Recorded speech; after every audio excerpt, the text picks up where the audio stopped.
Hal-hal seperti itu saya lakukan. Tentu saja juga harus menonton, sampai saya mual sebenarnya nonton AADC 1. Penyair itu sedikit uangnya kan. Kalau saya menulis puisi ke sesama penyair yang beli nggak laku buku puisi saya. Belum tentu beli juga. Iya kan? Karena saking banyaknya penyair. Penyair di Indonesia itu kayak apa ya, tukang tambal ban gitu ya. Di mana-mana ada gitu loh. Tiap tikungan mesti ada penyairnya. Paradoks bahkan hidupnya penyair itu. Kalau tidak laku buku puisi dia marah-marah. Karena tidak ada yang mau beli. Laku dibilang pasti picisan tuh karena laku. Ini penyair maunya apa sih sebenarnya? Dan kalau kemudian saya punya kesadaran melakukannya lewat media sosial atau lewat media seni yang lain, itu sebetulnya cara lain untuk menunjukkan bahwa oke, kalian menguasai kurikulum tapi kami bisa bersuara lewat cara yang lain. Karena kami tidak bisa lewat kurikulum. Mungkin puisi saya kelihatan galau tapi bisa membuat orang Kristen di sini duduk berdekatan dengan orang Islam. Bahkan kekuatan puisi juga bisa mendatangkan banyak polisi ya kan An. Saking orang takutnya pada puisi. Juga bisa menghilangkan orang. Juga bisa menghilangkan menghilangkan seorang orang. Wiji Tukul. Seorang Wiji Tukul hilang hanya karena menulis puisi gitu. Menurutmu puisi-puisi Tukul masih relevankah melihat kita sekarang ini? Padahal ditulis sebelum 98 atau di akhir-akhir 98 itu. Orde Baru belum mati kok.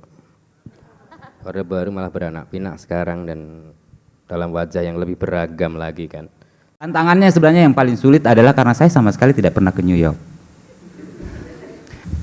Bahkan secara eksklusif berlangganan dengan beberapa fotografer untuk melihat gambar-gambar supaya saya bisa nangkap. Hal-hal seperti itu saya lakukan. Tentu saja juga harus menonton, sampai saya mual sebenarnya nonton AADC 1 karena saya harus menghubungkan AADC 2 dan AADC 1. Dan saya memperlakukan cara menonton AADC 1 agak kelewatan. Jadi kadang-kadang setelah bosan gitu ngikuti ceritanya, kadang-kadang mulai dari terakhir, kadang-kadang sama sekali tidak ada suaranya supaya saya tidak terpengaruh dialog-dialognya. Saya cuma mau lihat tangannya Rangga tuh kayak gimana, kalau dia menatap tuh kayak gimana.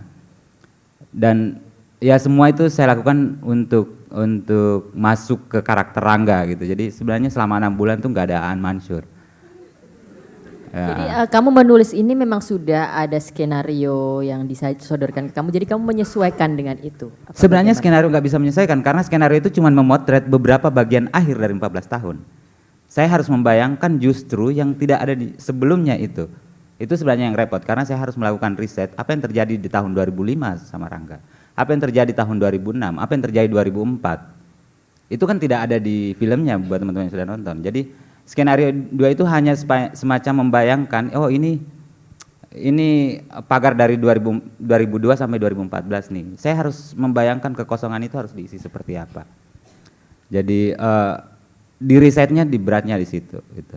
Kalau di 2014 ngasih tahu saya setelah 2014 ini loh Rangga begini. Tapi kan nggak ada yang ngasih tahu di skenario itu apa yang terjadi 2007, 2008 dan seterusnya. Ketika menonton filmnya AADC 1 kan setiap orang tuh punya referensi di mana adegan yang paling lekat dengan secara personal. Itu bisa kelihatan di buku ini juga ada bagian-bagian di mana misalnya bercerita tentang ayah dan orang tahu itu hubungan saya dengan ayahku meskipun juga di film memang itu. Jadi sebetulnya tidak ada yang soal pesanan saya tidak khawatir sama sekali. Yang kedua, persoalan terbesar menurutku penyair Indonesia adalah karena terlalu banyak penyair Indonesia menulis untuk sesamanya penyair. Dan bagi saya itu tidak bagus buat puisi Indonesia pengembangan. Dan saya sama sekali orang yang tidak terganggu bahwa kalau misalnya saya menulis nanti kira-kira Gunawan Marianto komentarnya apa sebagai penyair gitu. Karena saya yakin sekali, maksudnya penyair itu sedikit uangnya kan. Kalau saya menulis puisi ke sesama penyair yang beli nggak laku buku puisi saya. Belum tentu beli juga. Iya kan, mereka tuh nunggu tinggal kirim kan. Jadi maksudnya dan penduduk Indonesia yang harusnya membaca puisi itu jauh lebih banyak dari penyair. Jadi bagi saya, ya saya tidak mau memerangkap diri saya sebagai penyair yang menulis untuk sesamanya penyair. Karena harusnya jadi audiens menulis untuk siapa kamu? Ya banyak sekali orang, maksudnya kalau penyair membaca puisi saya, dia harusnya pembaca puisi yang tidak saya bayangkan sebagai penyair gitu. Maksudnya ya tetap sama dengan saya sebagai pembaca puisi. Cewek-cewek penggemar Aan Mansur dan huruf kecil gitu? Enggak, sama sekali tidak. Padahal udah pada ngarep ya tadi ya. Enggak, gitu. pembaca pertama semua puisi saya termasuk puisi-puisi Rangga adalah ibu saya. Saya jarang sekali ngobrol dengan ibu saya secara verbal. Ibu saya tinggal di Balikpapan, saya di Makassar. Kalau kemudian bahasa-bahasa puisi saya menjadi sesederhana itu karena ibu saya cuma tamat SMP. Tapi ibu saya harus membayangkan kehidupan Aan itu seperti apa dengan pikiran-pikirannya. Jadi ibu saya itu jarang sekali menelpon, "An, kamu lagi di mana? Tidak kangen sama ibu nggak?" Itu bukan ibuku. Ibuku itu kalau 2 minggu saya tidak menelpon, tidak mengirim puisi, dia akan bilang, "Kamu sudah berhenti nulis puisi?" Itu maksudnya saya kangen. Jadi saya pasti akan mengirimkan puisi terbaru yang saya tulis atau membacakan puisi lama di telepon kalau saya punya waktu. Fatalnya adalah setelah proyek ini saya belum bisa menulis puisi sama sekali karena saya takut masih ke bawah rangga.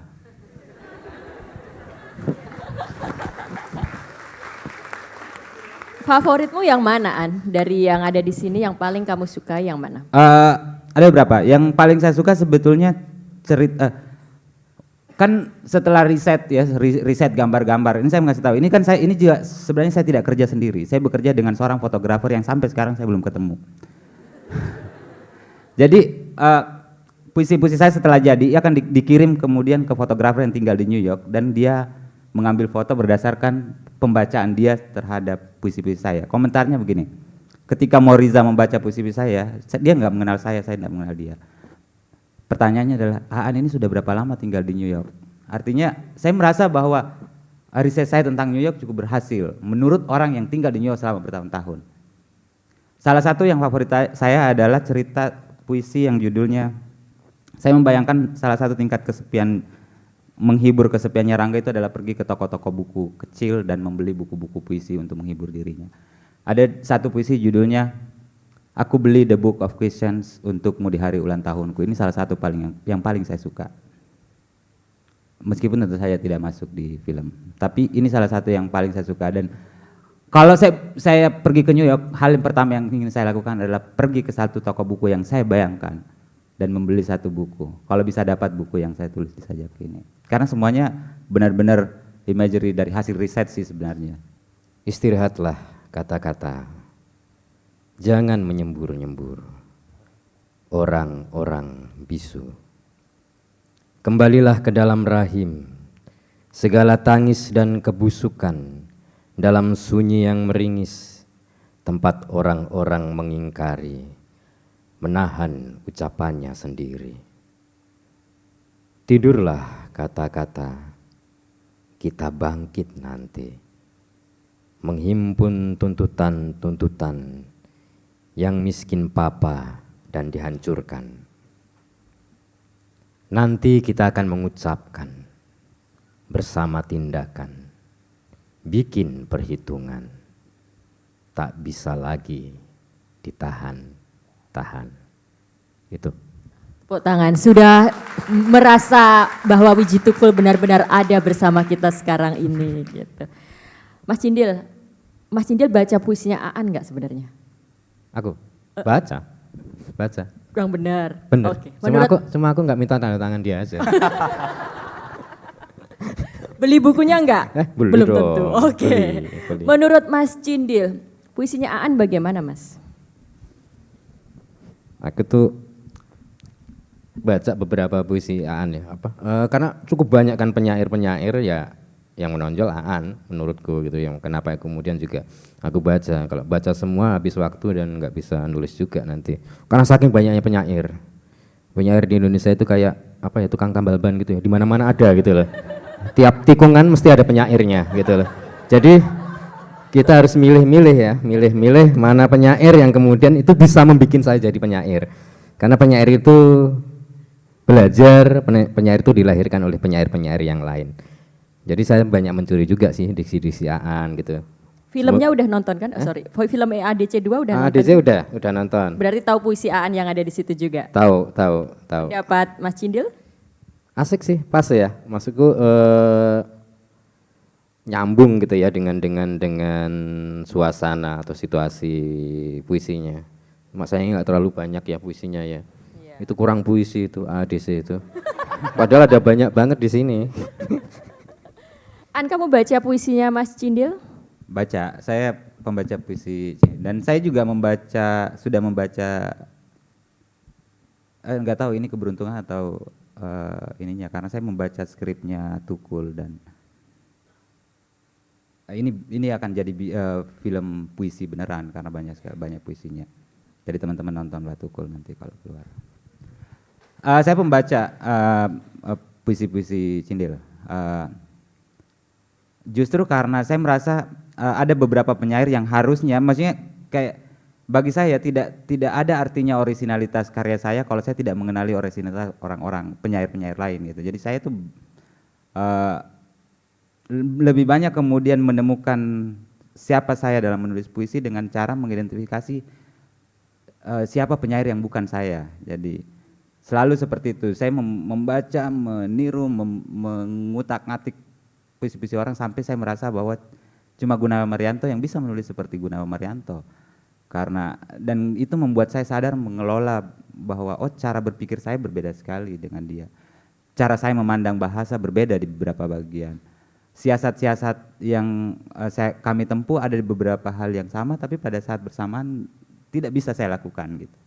Dan saya membaca puisi-puisinya, terutama puisi-puisi awal yang sekarang kan puisi-puisinya sudah terlalu jauh dari dunia yang saya bisa bayangkan. Harus saya membuka kitab-kitab Jawa ya. Jadi saya membaca untuk melihat siasat-siasat yang ditempuh, karena dengan begitu membuat saya kalau menggarap tema tertentu yang tidak digarap oleh penyair lain, ternyata Gunawan Marianto melakukannya, saya harus melakukannya. Sebenarnya kan proyek Tidak Ada New York hari ini sama misalnya dengan proyek-proyek yang dilakukan Gunawan ketika menulis Perkutut buat Ayahku, itu jadi satu riset dan satu buku tentang tema yang sama. Ketika menulis tentang Pantura, The Queen of Pantura, juga melakukan hal yang sama. Jadi sebenarnya ya menulis puisi itu kan sebetulnya bukan semata-mata bahwa ini seni merangkai kata, ini dia benar-benar kerja intelektual, kerja berpikir, kerja melakukan riset. Jadi dan terutama kalau saya sendiri memperlakukan puisiku sebagai jalan untuk mencari tahu sebenarnya hal yang ingin sekali saya tahu. Jadi ketimbang memberitahu sesuatu yang sudah saya tahu, puisi saya sebetulnya adalah cara saya menemukan apa yang ingin sekali saya tahu. Jadi pertama mungkin karena saya pernah di pesantren dan lari pesantren karena capek diceramai. Jadi saya menggunakan puisi justru untuk menuntun saya ketika ada pertanyaan yang seperti mengancam hidup saya gitu, untuk kemudian melakukan penelitian terus-menerus. Jadi di puisi-puisi saya tidak itu. Pertama karena pertamanya adalah ibu saya, masa saya ceramai ibu saya sih gitu. Dan saya membayangkan semua pembaca saya dalam urusan kedekatan dan jauhnya itu seperti sedekat dan sejauh saya dengan ibu saya. Saya jarang sekali bertemu ibu saya, kadang-kadang 3 sampai 4 tahun sekali gitu. Tapi dalam cara berkomunikasi dekat karena kami berkomunikasi lewat puisi. Kalau pendapatmu terhadap puisi Tukul gimana, An? Tentu saja saya sudah membeli buku ini 5 kali. Wow. Yes, serius. Di perpustakaan kami di Makassar ini salah satu buku yang paling banyak dipinjam, jadi kami harus membeli banyak koleksinya. Banyak sekali, ada beberapa puisi yang pertama sekali yang saya suka dulu puisi adalah ketika dia menulis puisi untuk judulnya puisi untuk adeknya, Dinarti. Apakah kita masih akan seperti sepeda rongsokan itu, Dek? Itu puisi karena adekku namanya Narti. Dan itu benar-benar, ya maksudnya kan kadang-kadang sebenarnya karena lintasan-lintasan personal yang membuat kita masuk dan kita akhirnya penasaran. Itu jauh sebelum diterbitkan puisi-puisinya. Dan itu ketika misalnya saya membaca skripnya dan melihat puisi-puisi yang masuk di skrip itu, saya bilang, saya penggemar film-filmnya Anggi Nun. Semua film-filmnya sangat puitis dan saya menurutku tepat sekali film ini digarap oleh sutradara yang puitis seperti Anggi Nun. Saya menonton beberapa kali film Cinta yang Asu itu puitis sekali, atau Vakansi dan penyakit-penyakit lain yang janggal itu. Dan saya bilang ini pasti gambar-gambarnya akan puitis sekali. Banyak sekali puisi-puisinya Wiji Tukul yang saya suka, terutama yang bicara lebih personal sih ya, jadi bercerita tentang keluarga ya. Kalau sakit cerita puisi tentang puskesmas, tentang obat, tentang apa, itu banyak sekali. Dan itu sebenarnya kehidupan yang saya itu orang yang sirik sekali karena justru tapi tidak bisa menulis seperti Wiji Tukul, karena bagi saya hanya Wiji Tukul yang bisa menulis seperti Wiji Tukul. Mungkin saya bisa seolah-olah menulis seperti itu tapi kayak jiwanya tidak ada pasti, karena saya tidak mengalami hal yang tubuhnya Wiji Tukul itu alami, pikiran Wiji Tukul alami. Dan saya merasa cukup dengan mencari-cari gagasan-gagasannya, caranya dia bertemu, caranya dia memandang dunia dan sebagainya yang mungkin bisa saya gunakan di sisa. Tapi untuk menulis dengan gaya seperti ini, saya pasti tidak bisa. Oke.